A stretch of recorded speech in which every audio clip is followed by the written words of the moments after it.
Le 14 novembre, l'unité de méthanisation des terres de Montaigu a été inaugurée en présence d'une centaine de personnes, dont des politiques locaux et régionaux. Ce site transforme depuis début septembre 2019 des matières organiques locales en biométhane, un gaz 100% renouvelable qui sera alors injecté dans le réseau par GRDF.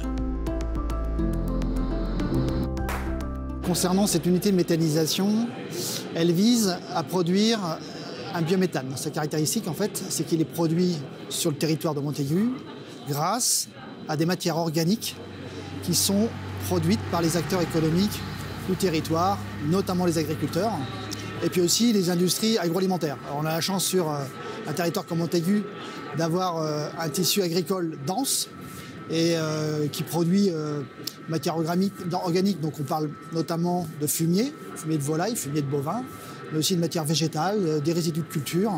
Et donc toutes ces matières en fait qui sont produites sur les communes aux alentours vont être collectées et incorporées régulièrement dans nos digesteurs pour qu'elles puissent se dégrader et produire un biogaz.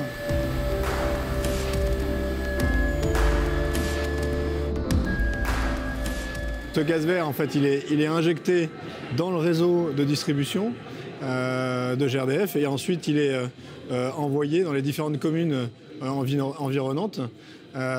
Et du coup, il est consommé en fait, par les citoyens de ces communes pour chauffer notamment leur habitat ou pour faire leur cuisine.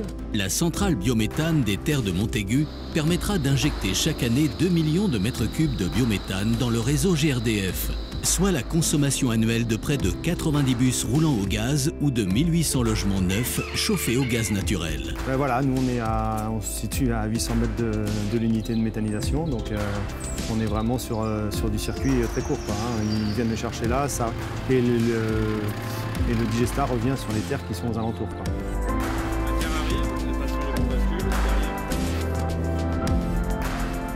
C'est un enjeu bien évidemment important, celui de la transition énergétique et écologique, qui est une responsabilité collective.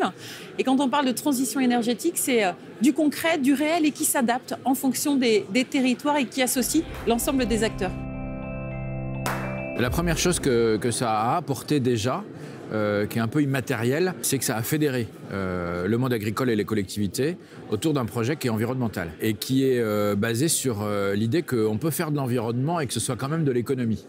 Et puis la deuxième chose très concrète que ça apporte maintenant, c'est le fait qu'on a l'équivalent de 1800 foyers qui peuvent avoir de l'énergie grâce à ce projet. Et donc ça va nous amener forcément à aller beaucoup plus loin. Le biométhane est au centre de l'économie circulaire.